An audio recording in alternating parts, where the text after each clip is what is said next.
Halo Sobat UNES, kita ketemu lagi di UNES TV. Nah, kali ini Sobat UNES TV memiliki satu topik menarik untuk Sobat UNES semuanya, terutama yang berprofesi sebagai bapak atau ibu guru. Nah, topik kita pada kali ini adalah sebuah program yang dicanangkan oleh Kementerian Kebudayaan Ristek Dikti. Dan kali ini kita akan menghadirkan satu narasumber yang akan kita kulik bersama di program apa ini. Bersama saya Fida Hadid dan juga Bapak Mufid. Halo Pak Mufid. Halo Sobat UNES semuanya. Ya, selamat datang nih Pak. Kita di tengah-tengah kesibukan Pak Mufid, kita sudah bisa menghadirkan Pak Mufid di sini. Kita mau ngobrol seputar guru penggerak.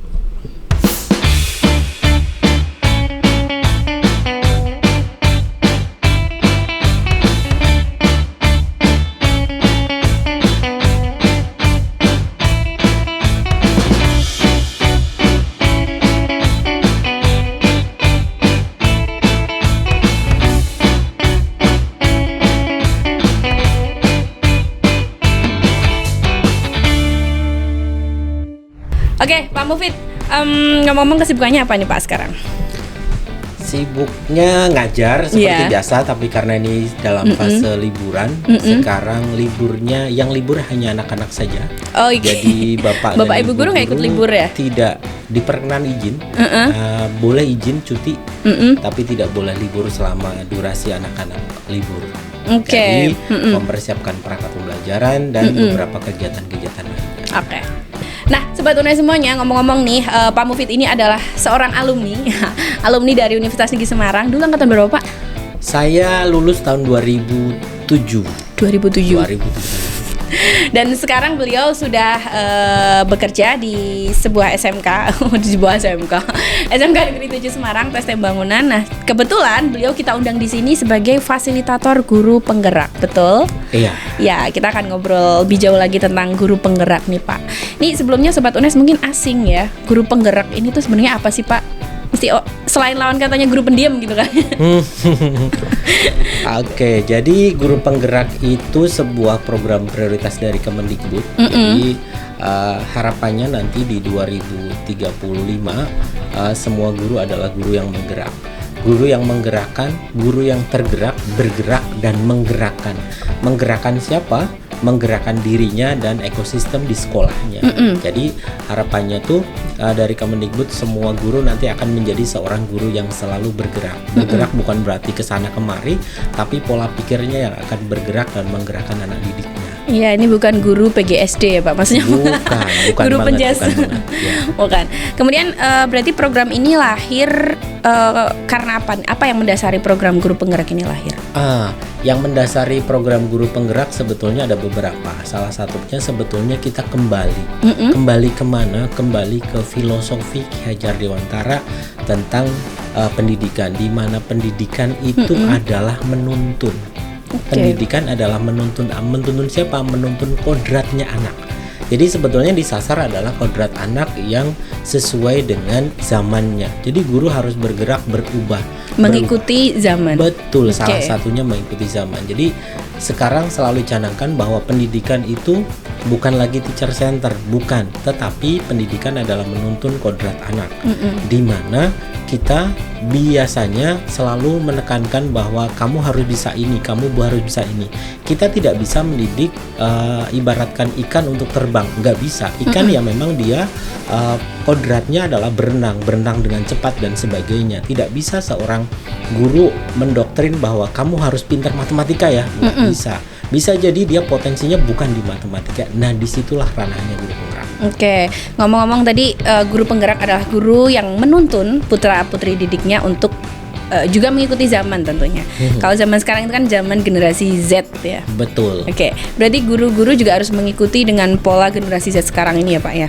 Betul sekali Vida. Jadi jangan sampai gurunya produk 19, produk abad 19, tetapi siswanya abad 21. Nah, yang diajarkan itu selalu jadi jauh banget. Harapannya walaupun ada kejauhan seperti itu, guru tidak lagi berpikir bahwa saya dulu diajarkannya kan gini, berarti saya mengajarkannya gini. Nggak bisa lagi ya kayak gitu. Harus sesuai dengan kodrat zamannya anak, minimal seperti itu. Jadi ada nanti satu materi dalam program guru penggerak, pembelajaran berdiferensiasi. Itu benar-benar sudah harus beda. antara satu anak satu dengan yang lainnya itu udah sangat berbeda. Bisa jadi sebuah materi dari mulai awal guru menyediakan modulnya itu sudah sesuai dengan kodratnya anak-anak. Anak-anak yang suka, misalkan anak-anak yang suka dengan auditori, berarti guru menyediakan modul sesuai dengan auditori. Yang tekstual, yang video, visual dan sebagainya. Jadi harus seperti itu. Sampai dengan proses pembelajaran, sampai dengan output produk, penugasannya anak-anak pun harus yang kayak gitu. Anak-anak sukanya dengan, Pak, saya sukanya matematika itu hanya sekedar menyampaikan dengan lisan, gimana? Harusnya guru juga membolehkan untuk yang seperti itu. Oke, menarik ya Pak. Ini ngomong-ngomong Pak Mufid sebagai fasilitator guru penggerak nih. Iya. Sebenarnya apa aja sih yang dilakukan seorang fasilitator? Ya, tentunya selain memfasilitasi gitu ya, untuk mendukung program guru penggerak. Dan siapa saja sih sebenarnya yang bisa menjadi guru penggerak, Pak? Baik. Wah, banyak banget pertanyaan. Sekalian dong ini. Sekalian ya. Kayak dulu kalau zaman sekolah pertanyaannya 1 A B C gitu ya. Baik. Kita ganti nih ya. Jadi keingetan kalau di kelas ya. Jadi gini, kalau guru penggerak itu ada tahap-tahap, bukan tahap ya, ada posisinya. Dari yang paling bawah yang sebagai subjeknya adalah calon guru penggerak. Mereka adalah peserta yang mereka memang difokuskan untuk menjadi seorang guru penggerak. Durasinya lama, 9 bulan. Terus sekarang untuk yang batch selanjutnya ini, batch kelima, ini sudah sampai batch kelima, itu prioritasnya tidak lagi 9 bulan tapi 6 bulan. Dalam level pertama adalah guru penggerak, di atasnya adalah pengajar praktik, kalau dulu namanya pendamping guru penggerak. Pendamping guru penggerak tugasnya, tupoksinya adalah mendampingi guru penggerak secara offline. Jadi mereka ada kesulitan apa dan sebagainya, pendampinglah yang mendatangi mereka secara offline. Terus di atasnya ada fasilitator. Di fasilitator itu ngapain? Fasilitator memberikan materi secara daring. Jadi materi tentang program guru penggerak yang di situ terdapat 10 modul yang ngasih siapa? Fasilitator. Okay. Nah, di atasnya fasilitator ada lagi instruktur. Instruktur itu siapa? Instruktur itu adalah para ekspertis pendidikan, yang psikolog dan TOT sebagainya. gitu ya? Ya, yang mereka memberikan materi juga kepada guru penggerak, tapi dari sisi seorang expertnya. Jadi seorang instruktur itu dari seorang psikolog, dari seorang praktisi pendidikan yang memang sudah sangat kompeten di bidangnya. Kalau saya di posisi fasilitator guru penggerak, memberikan materi kepada calon guru penggerak. Kemudian tadi siapa aja Pak yang berhak atau kompeten dalam hal program guru penggerak? Siapa aja yang bisa menjadi seorang guru penggerak? Ada beberapa syarat. Syaratnya harus seorang guru. Tentunya. Tentunya. Jadi yang misalkan dari seorang pengawas, dosen tidak bisa menjadi seorang guru penggerak. Ada syarat lagi yang lebih khusus. Syarat lagi yang lebih khusus adalah minimal sudah mengajar 5 tahun. Jadi bukan guru baru. Tidak, yang baru fresh graduate itu belum tiba-tiba menjadi seorang guru penggerak, belum bisa. Minimal mengajar 5 tahun. Dan ada batasan up-nya, bukan di usia, tapi batasannya adalah masih ada 10 tahun sebelum purna tugas. Jadi rata-rata seorang guru penggerak itu ibarat guru muda itu 23 tahun, seorang fresh graduate lah 23, berarti lebih kurang usia mereka yang bisa masuk di guru penggerak ya sekitar 28 sampai dengan 50 tahun rata-rata. Jadi kebanyakan itu yang bisa menjadi seorang guru penggerak. Skillnya coba Pak, mungkin skill apa aja sih yang harus dipunyai? Skill apa saja, kalau yang dipunyai sebetulnya tidak ada harus pintar teknologi, tidak ada, karena nanti diajarkan di sana, walaupun tidak diajarkan dalam bentuk materi bahwa kalian para guru penggerak harus bisa bikin konten, dan tidak ada secara langsung materi itu, tapi dari penugasan seorang guru penggerak. Misal begini, membuat modul pembelajaran berdiferensiasi, pakai apa modulnya terserah. Mau pakai bentuknya audiovisual, bentuknya tekstual, bentuknya infografis dan sebagainya, silahkan. Pakai media apa, silahkan, monggo. Tapi itu akan menuntut si para calon guru penggerak untuk kompeten di sisi itunya. Tapi tidak ada konten di dalam guru penggerak untuk membuat bagaimana cara membuatnya, itu nggak ada sama sekali. Sekarang ini kan sekolah ada guru yang khusus nih, misal guru matematika. Kita kan bukan di SD ya Pak. Kalau di SD kan semua guru mengajar semua nih. Nah kalau di sekolah menengah atas atau sekolah menengah kejuruan, ini kan ada guru matematika, guru bahasa Inggris. Lalu dengan adanya guru penggerak otomatis akan menghilangkan itu semua dong? Apa gimana? Baik, dengan ada guru penggerak sebetulnya tidak menghilangkan guru-guru secara khusus tadi. Mereka jadi di dalam guru penggerak tidak mengajarkan sama sekali tentang profesionalisme seorang guru. Oke. Profesionalisme seorang guru ya sudah, guru bahasa Inggris adalah guru bahasa Inggris profesional di sana. Guru matematika profesional di matematika. Yang disampaikan di program guru penggerak adalah ranahnya di atasnya itu. Jadi pedagogisnya yang disasar. Oke. Jadi pedagogisnya seorang guru itu bagaimana caranya saya misalkan seorang guru matematika membelajarkan matematika sesuai dengan ranahnya anak-anak, Oke. sesuai dengan kodratnya anak-anak. Lebih ke bagaimana mengajarkan ya, bagaimana jadi, menuntun. Betul. Jadi bukan terus guru bahasa Inggrisnya jadi hilang, tidak ada konteks profesional seorang guru disasar di mana di PPG, program profesi guru. Di sana sudah mereka dituntut untuk menjadi seorang guru yang profesional. Seorang guru sudah profesional, ditambah lagi kompetensi bagaimana caranya untuk mengajarkan materi. Salah satunya materi tentang keprofesional mereka dengan cara sesuai dengan kodrat zamannya anak-anak. Misalkan seperti itu, salah satu banget itu.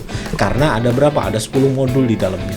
Luar biasa, banyak yang harus dipelajari ya. Yes, dari mulai filosofi pendidikan seperti apa sampai dengan nanti terakhir guru sebagai pemimpin pembelajaran. Bagaimana caranya guru misalkan mendapatkan masalah nih. Nanti ada satu masalah. Masalah apa? Di sana akan ketemu sebuah masalah etika, misalkan dilema etika. Dia harus menjadi penentu keputusan. Ketika saya dalam ketemu dalam dilema etika, misal ada satu kegiatan, saya harus mengikuti sebuah kegiatan. Di situ saya juga harus ngajar, di situ saya juga harus meeting. Gimana seorang guru harus menjadi penentu keputusan yang mana? Di situ diajarkannya yang kayak gitunya. Bukan sebagai seorang guru matematika berarti diajarkan matematika seperti menarik ya tentunya ya. Bagaimana nanti bisa menguntungkan di sisi siswa juga ya Pak ya. Bagaimana bisa dengan lebih cepat menerima materi. Betul. Dengan metode pengajaran yang lebih efisien. Oke, kemudian ngomong-ngomong kompetensi nih. Dulu Pak Mufid itu seorang alumni. Ya, sekarang nih seorang alumni. Alumni UNES. Nah, kalau boleh tahu nih, ada nggak sih Pak relevansi atau kontribusi dari UNES dalam karir Pak Mufid sebagai fasilitator guru penggerak saat ini? Baik, kalau kontribusi tentu ada. Di mana ketika kalau bicara rekognisi, dulu saya seorang alumni UNES tahun 2007, seorang alumni pendidikan matematika. Di situ dimulai dari semester 5. Jadi semester 5 seorang mahasiswa sudah dipisah antara yang sains sama yang pendidikan.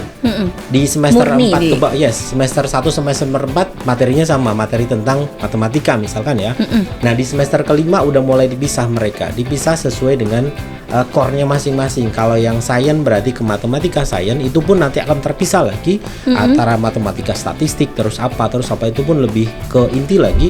Sementara yang education, yang pendidikan, mereka terpisah mendapatkan materi tentang pendidikan, menjadi bekal calon seorang guru tentunya. Nah, dari semester 5 sampai semester 8 terus ada PPL, ada KKN yang nantinya KKN juga integrasi dengan pendidikan. Tentu sangat berperan ketika LPTK UNES ini mendidik kami sebagai calon seorang guru. Kemudian nih, dulu memang sih kita pernah kedatangan Bapak Wakil Presiden, Bapak Ma'ruf Amin. Waktu itu beliau dalam pidato di Natalis UNES menyebutkan bahwa LPTK khususnya UNES ini harus mencetak calon guru,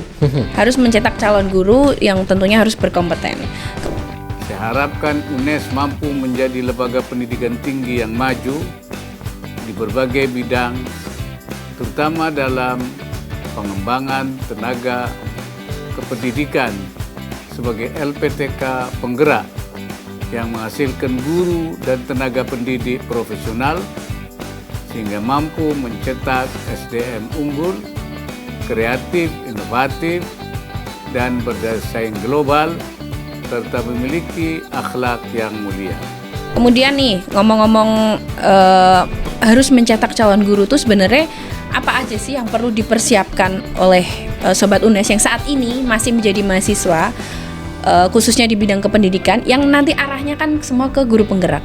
Apa aja yang harus dipersiapkan? Kalau mempersiapkan tentu tidak secara khusus harus mempersiapkan saya harus ini, tidak ya.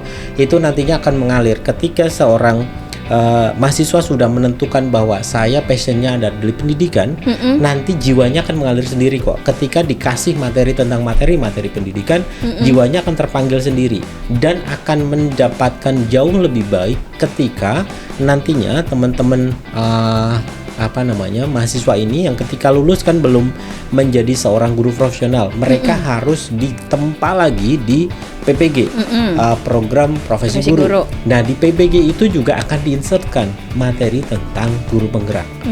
Jadi mereka juga akan mendapati materi. Salah satu komponen ya, Pak, di PPG salah ya. satu komponen di dalam PPG, nanti ada sub elemennya di dalam sana ada tentang guru penggerak. Jadi tentu akan sangat lebih kuat ketika teman-teman yang sekarang sedang mahasiswa terus akan lulus fresh graduate dan akan menempuh jalur PPG, di mana di PPG itu mereka akan dibekali juga modal itu. Jadi yang tadi syarat misalkan harus 5 tahun bekerja, mereka sudah dapati di awal. Di start mereka sudah dapati materi tentang guru penggerak di awal. Oke. Melihat ini dari tadi kita proses guru penggerak yang begitu panjang ya Pak ya. Sebenarnya keuntungannya apa sih kenapa seorang guru harus menjadi guru penggerak? Apakah worth it gitu ya dengan proses-proses yang dilakukan sebelumnya? Oke.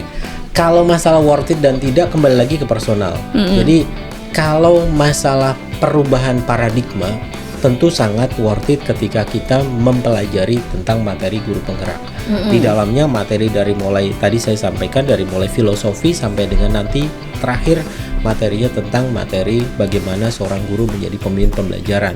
Di sana juga ada materi coaching, bagaimana kita bisa menyelesaikan masalah seseorang, orang lain ataupun siswa ataupun rekan kerja, di mana sebetulnya di materi coaching itu kita hanya mengoptimalisasi potensinya dia saja.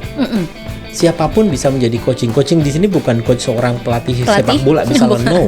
Jadi coaching di sini sebetulnya ada sedikit mungkin kesalahan persepsi yang sudah jamak berjalan, bahwa seorang coach itu sebetulnya dari siapapun menjadi coach siapapun. Misal saya seorang guru, saya bisa menjadi coach seorang dokter, itu pun bisa. Walaupun saya nggak paham kompetensi dokter itu apa, tapi seorang coach bisa menyelesaikan masalah dari coachnya tanpa dia harus paham kompetensi apa dari dia. Tapi dia bisa menyelesaikan masalah, hanya memberikan pertanyaan berdaya untuk bisa mengoptimalisasi potensinya. Di situ diberikan. Jadi kalau worth it atau tidak, sangat worth it.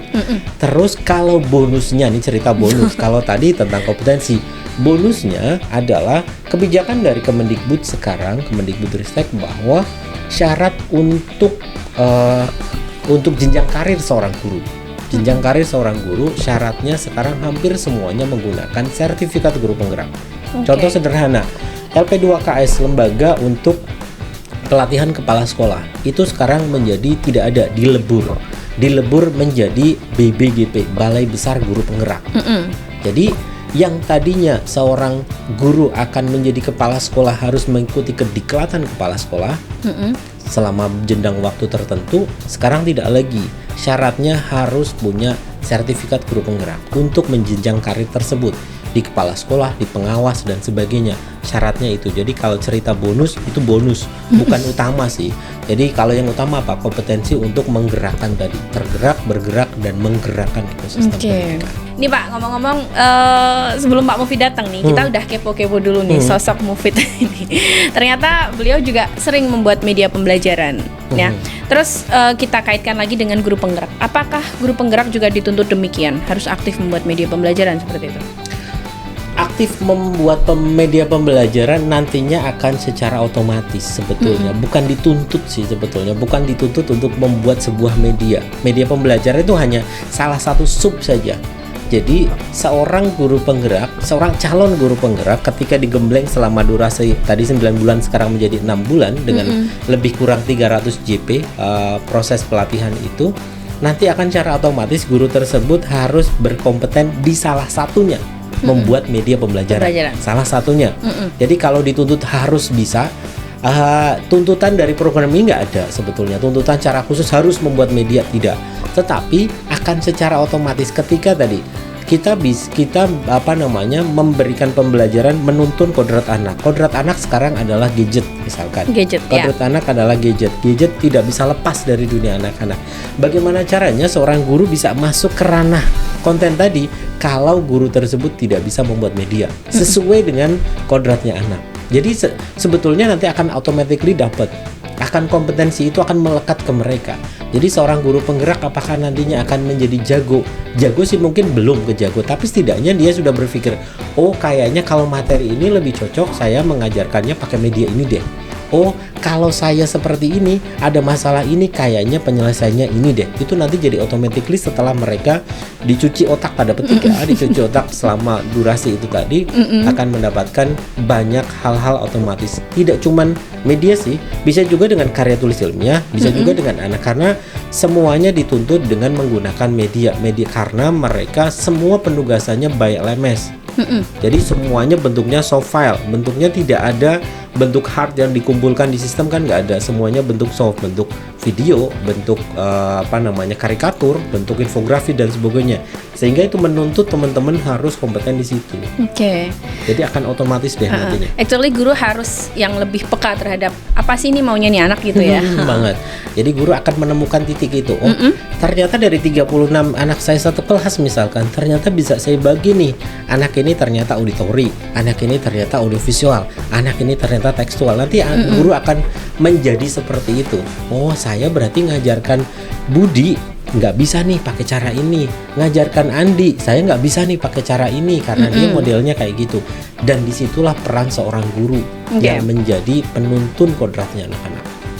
Kemudian nih Pak, kalau dilihat dari sudut pandang Bapak sebagai fasilitator nih, terutama untuk Sobat UNES yang masih menjadi mahasiswa UNES, kekuatan dan kelemahan apa Pak yang nantinya akan timbul dalam program ini? Kekuatan dan kelemahan bagi Sobat UNES ya. Kekuatannya adalah Sobat UNES itu sebetulnya yang sekarang lagi mahasiswa, mereka pola pikirnya jauh berbeda daripada guru-guru yang usia sekarang 40-an. Tentunya. Mereka masih belasan, 19, 20. Mereka sudah lebih dekat dengan anak-anak. Dari mulai gawai dan sebagainya tentu lebih dekat. Itu keunggulan dari Sobat UNES yang sekarang masih mahasiswa ataupun yang fresh graduate lah. Betul. Mereka akan jauh lebih mudah beradaptasi dengan anak-anak. Satu. Terus kalau kelemahannya gimana? Kelemahannya adalah bisa jadi generasi-generasi yang tadi, teman-teman yang Sobat UNES ini merasa semuanya instan dan menggampangkan kadang-kadang. Kayak gitu bisa deh Pak, kayak gitu kayaknya saya bisa deh. Biasanya itu. Jadi yang teman-teman biasanya saya bimbing PPL, Pak saya bisa deh, tapi ketika ternyata terjun di lapangan, Pak ternyata sulit ya Pak. Itu biasanya kayak gitu yang muncul sih. Tapi dari keuntungan ataupun kelemahan ataupun kelebihan teman-teman, semuanya itu sebetulnya tinggal nantinya akan menjadi sebuah titik di mana teman-teman akan memahami bahwa saya adalah seorang calon guru. Di mana calon guru sebetulnya kalau dikatakan berat, kalau dikatakan mudah ya mudah. Tinggal teman-teman passionnya kalau di situ apa enggak. Kalau enggak di situ, walaupun misalkan seorang SPD dan GR, tapi passionnya enggak di situ, itu akan menjadi berat. Ketika ketemu dengan anak-anak akan menjadi beban. Aduh, saya harus ngapain ya, menjadi seperti. Tapi ketika passionnya sudah dibentuk dari mulai sekarang lagi mahasiswa, akan menjadi asik nantinya. Ketika mengajar menjadi sebuah apalagi kalau sudah sampai mengajar adalah ibadah, itu udah asik banget di situ. Ketemunya senyum dan senyum di kelas. Bahagia terus menjadi seorang guru tentunya. Menarik banget nih Pak obrolan kita, tapi tak terasa waktunya sudah cukup nih. Kita untuk berbincang-bincang. Pak Mufid sebelumnya terima kasih. Sama-sama. Atas waktunya. Baik. Kita bisa share banyak. Sebelum ditutup, quote of the day hari ini apa Pak? Quote of the day untuk hari ini saya ngutip dari Google sebetulnya, bahwa teknologi itu hanya sebuah tools. Teknologi apapun itu hanya sebuah tools. Semua yang ada di kelas bergantung pada guru sebetulnya. Jadi guru sebagai pendidik adalah pemimpin pembelajaran di kelas. Apapun toolsnya, mau pakai yang manual, mau pakai digital, semua bergantung dari guru. Dan besar banget harapan anak-anak kita kepada seorang guru sebetulnya. Terima kasih. Luar biasa. Tetap semangat untuk calon guru dan tetap semangat untuk Sobat UNES. Saya Fida Hadid mohon undur diri dan Pak Mufid. Terima kasih semuanya. Sampai jumpa.